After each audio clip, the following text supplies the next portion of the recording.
তিনি বলেছেন I have a plan. এই দেশকে একটি উন্নত দেশ হিসেবে পরিণত করার জন্য তার অনেক প্ল্যান আছে। নতুন সরকার অবশ্যই জনগণের প্রত্যাশা পূরণ করতে পারবে। দেশনেত্রী বেগম খালেদা জিয়ার উপরে এত জুলুম হয়েছে, অন্যায় অত্যাচার হয়েছে, কিন্তু তিনি জেল থেকে বের হয়ে একটা শব্দ উচ্চারণ করেনি। তেমনি আমাদের জনাব তারেক রহমান দেশে ফিরেও তিনি আওয়ামী লীগ এবং পিছনে তার নির্যাতনের বিরুদ্ধে একটা কথাও বলেনি। এই দেশের জনগণ তাকে অবশ্যই স্মরণীয় করে রাখবে এবং এই দেশের প্রত্যেক মানুষের স্বপ্ন তিনি পূরণ করবেন। বিসমিল্লাহির রহমানির রহিম।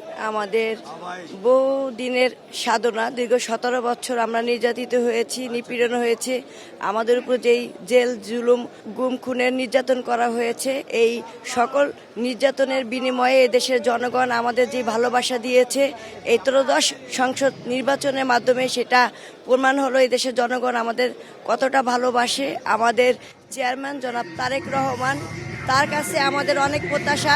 তিনি 31 দফা দিয়েছেন, তিনি 31 দফা বাস্তবায়ন করবে এবং তিনি বলেছেন আই হ্যাভ এ প্ল্যান। এদেশের উন্নয়ন করার জন্য, এই দেশকে একটি উন্নত দেশ হিসেবে পরিণত করার জন্য তার অনেক প্ল্যান আছে। তিনি সেই প্ল্যান অনুযায়ী বাস্তবায়ন করবেন এবং আমরা আশা করব তিনি এমন একটি নতুন বাংলাদেশ বিনির্মাণ করবেন। এই বাংলাদেশ যতদিন থাকবে, এই বাংলাদেশের মাটি ও মানুষ যতদিন থাকবে, ততদিন তারেক রহমানের নেতৃত্বে এই বাংলাদেশের মানুষের কাছে তিনি চিরস্মরণীয় হয়ে থাকবেন। ইনশাআল্লাহ নতুন সরকার অবশ্যই জনগণের প্রত্যাশা পূরণ করতে পারবে, কারণ আমাদের দেশীয় নায়ক জনাব তারেক রহমান তিনি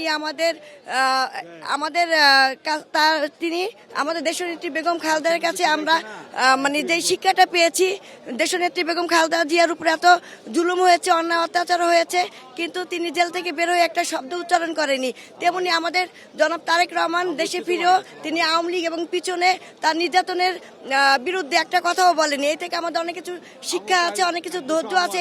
একটা ধৈর্যের মানে পর শেষ করে আমরা যেই নতুন সরকার গঠন করেছি জনাব তারেক রহমানের হাত ধরে, তিনি এমন একটি মানে দেশ আমাদের উপহার দিবেন। এই দেশের জনগণ তাকে অবশ্যই স্মরণীয় করে রাখবে এবং এই দেশের প্রত্যেক মানুষের স্বপ্ন তিনি পূরণ করবেন।